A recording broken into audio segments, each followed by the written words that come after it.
Queen, crusader, rebel, ruler. These are just some of the words you could use to describe Eleanor of Aquitaine. Today, we're going to dive into the incredible story of one of history's most powerful women.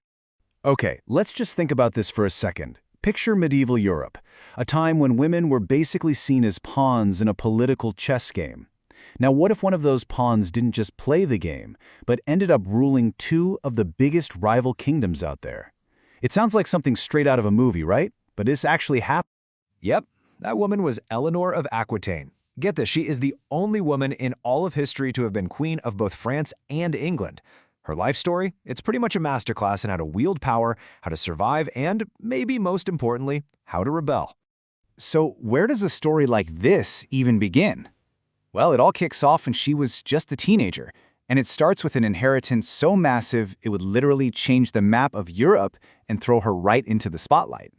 15, just 15 years old. I mean, think about what you were doing at 15, probably trying to figure out high school, right? Well, at that same age, Eleanor of Aquitaine was about to become one of the most powerful figures on the entire continent. See, when her father died, she didn't just get a title. Oh no, she inherited the entire Duchy of Aquitaine, this huge, incredibly rich territory known for its culture, its wine, you name it. Overnight, this made her the single most powerful, most sought-after bride in all of Europe. We're not just talking about a marriage proposal, her hand was a massive geopolitical prize.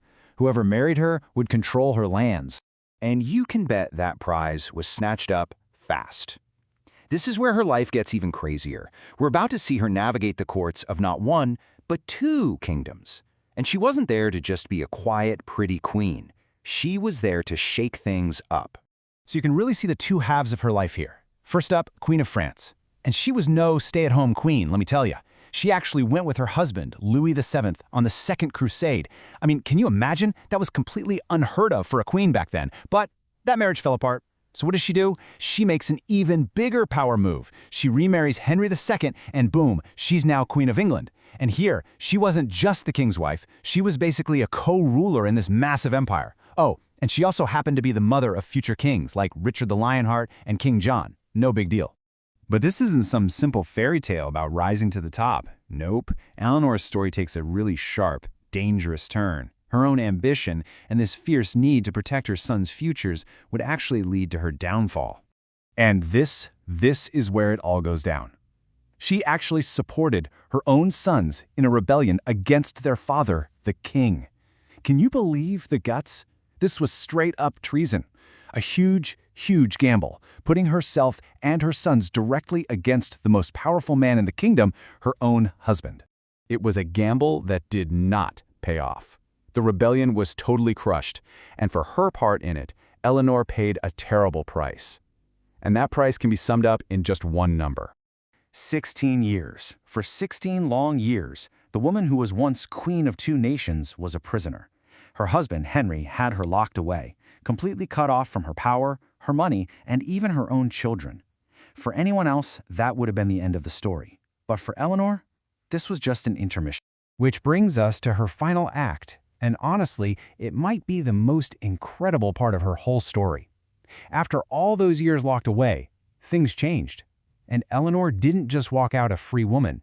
She came back to rule. So when her husband Henry finally died, her son, the famous Richard the Lionheart, became king. And what was his very first act? Freeing his mom. But he didn't just let her out. He made her the regent of England. He basically handed her the keys to the kingdom. Imagine that. One day you're a prisoner. The next, you're running the country.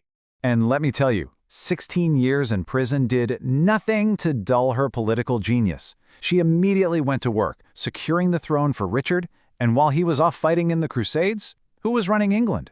She was. As Queen Regent, she put down rebellions, navigated all sorts of political drama, and basically held the entire kingdom together. And she kept doing this well into her 70s. She was an absolute political powerhouse. When you look back, Eleanor's entire life was just a radical statement for her time. She lived in a world that was built to keep women in their place, but she refused to stay there. She ruled, she rebelled, she was imprisoned, and she came back even stronger. She proved that a woman couldn't just survive in that brutal world of medieval politics, she could absolutely master it. We're lucky her story survived for us to tell. But it really makes you think, doesn't it? Eleanor's legacy is so huge, it makes you wonder how many other incredible, powerful women just like her have been lost to time, their stories completely forgotten.